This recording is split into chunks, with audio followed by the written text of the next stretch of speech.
Hey, this is Matt. I make stuff. Today we're going to make an object with a 3D printer. The 3D printer is going to be able to make a custom device to take pieces off of a keyboard, because right now that's kind of hard. It ends up, and there's a lot of dirt and grime under this thing. I have to refurbish it. So how do we do that? First, we need to take down a couple of measurements, and we have to make a basic shape. So for that, I have my handy dandy caliper. These are calipers. I'm setting it to millimeters for this case. This is a Mitutoyo absolute coolant proof IP67 caliper. It's got three directions of dimensioning. You can do dimensions from here, dimensions from here, and dimensions from here. It's an excellent tool. You should get one if your work allows you.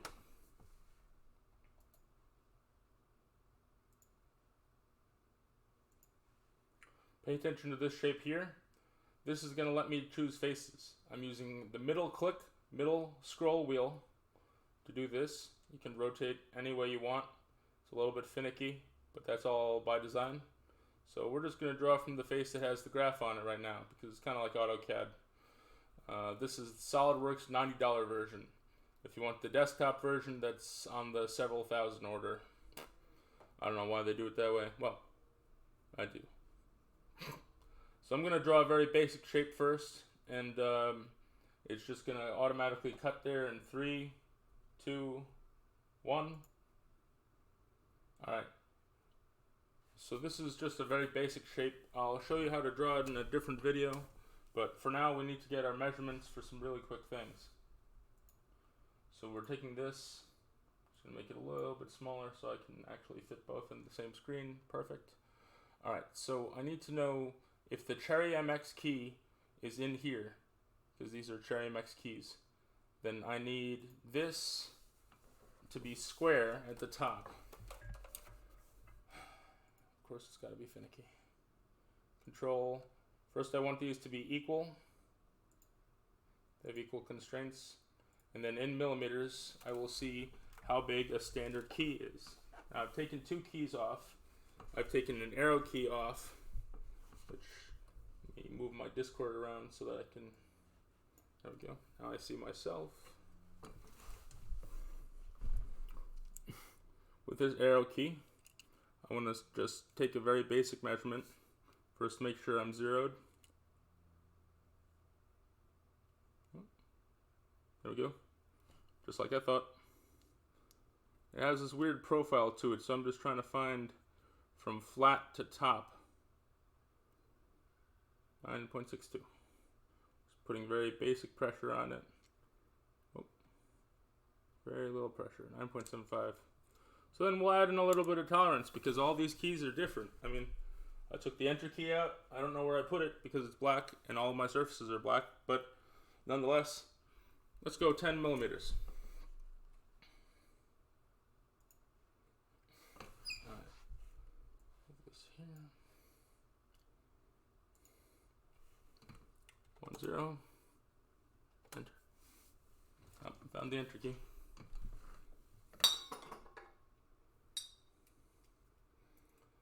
All this hardware.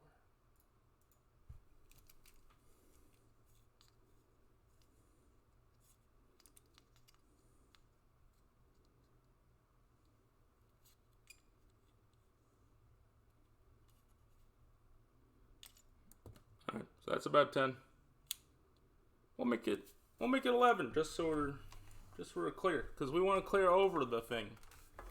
This is the only way to remove Cherry MX keys. It's really annoying, but it's worth it. They're good keys.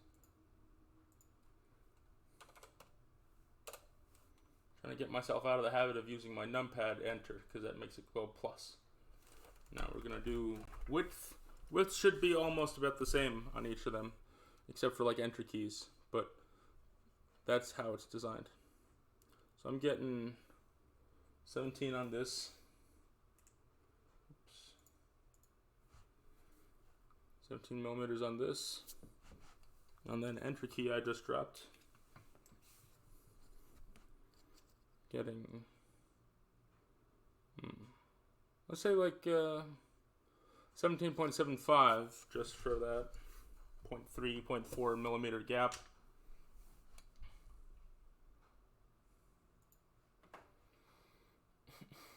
So that gap I just mentioned, I have to draw a line for. From here to here. Good that it's horizontal. I want that to be there. These are all relations. How are they related? Escape button, switch to construction line. I want the center button. See that little center pop up? There it is. Gotta wait for it. It hides from you. Come on. Give me another one. Is it gonna be like this? Come on. Yeah. Sometimes it just doesn't want to give you it. That's $90 for you. So you have to finagle it a bit. It's kind of annoying. So there's the middle line. It only shows up this way for some reason. So I trick it by saying, I want that to be, oh, not the midpoint. Coincident. They touch. Now I basically made this the middle of this line. And I want this line to also include that line. Come on. See? It's not on the line. I want these two to not have that relationship. Okay, that doesn't work.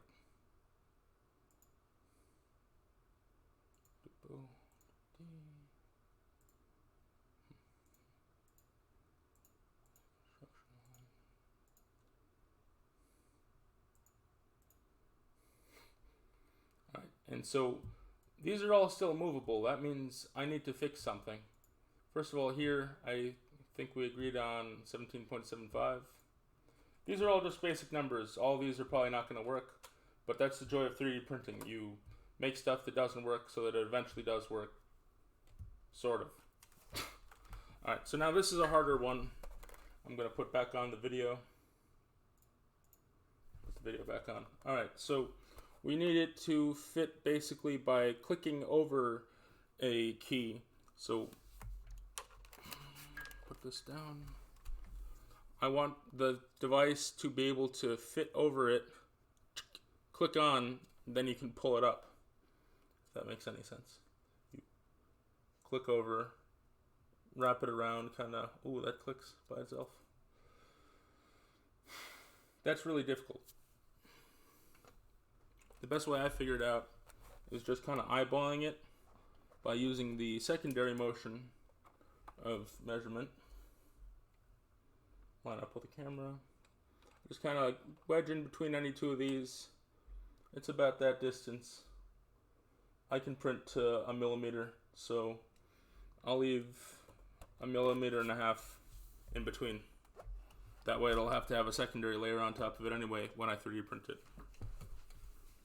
These all should make sense to you if you 3D print stuff. Although, the way I say it, honestly, doesn't help anyone. 1.5. Yeah. Stop. See, that's just annoying for no reason. Because this side is movable, I could do this. Oh, wait. I didn't set...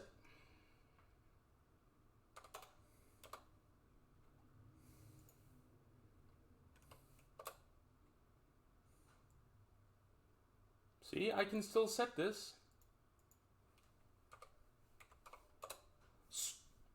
Sorry, I just get angry at these things. There's no point for it to be this silly. If only there was a way to fix that. 0.5 is pretty good. I'll do 0.6. My mouse is inverted again.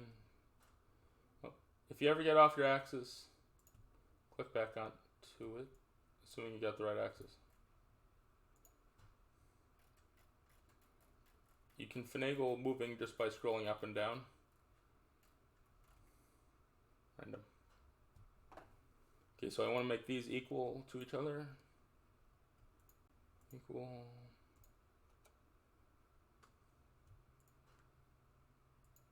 equal.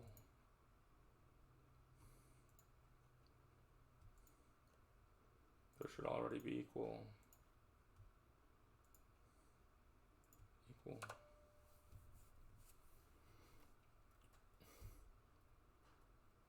And so with all these 1.5. Oh, okay. So now it's not fixed to anything. So I'll just fix this to z. Nope. To the normal point. Come on, guys. Come on. Wait a sec. Okay, so I have no way to connect this right now with the $90 version of SolidWorks. So I'm just going to fix it and say, now all I need to adjust is this distance right here. And I just want that to be between this and this line. Nope, apparently that's not how it works. Control this, this. Should both be horizontal. And between them should be 1 millimeter of material, because we want it to be bendy a little bit. Okay. Now I've taken off the horizontal constraint for some stupid reason. So let's fix that. Now what does it want? It wants this distance right here. I would say, okay, now you've just seen the more of my room than I wanted you to see. We're just taking this distance here. Just gonna eyeball it extremely roughly. 3 millimeters again. So let's make it 1.5 just so we're saving material, saving time. Saving chips, I guess. Cool. So now all the lines are black. Nothing moves. Let's tidy it up a little bit.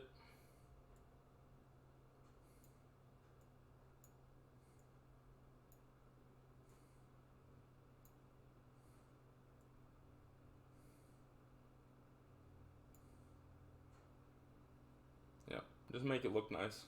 I don't know why this is in red. Cool. Now we have to extrude it. So we go to features, cube, extrude. We want it to extrude upwards.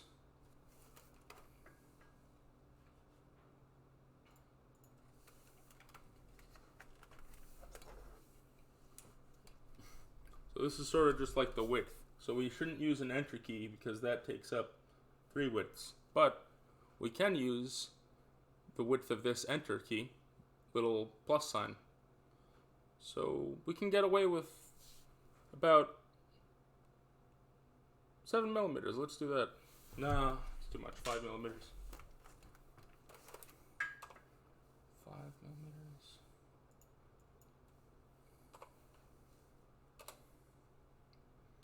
No direction 2. We just want it to be thick and thin, like this.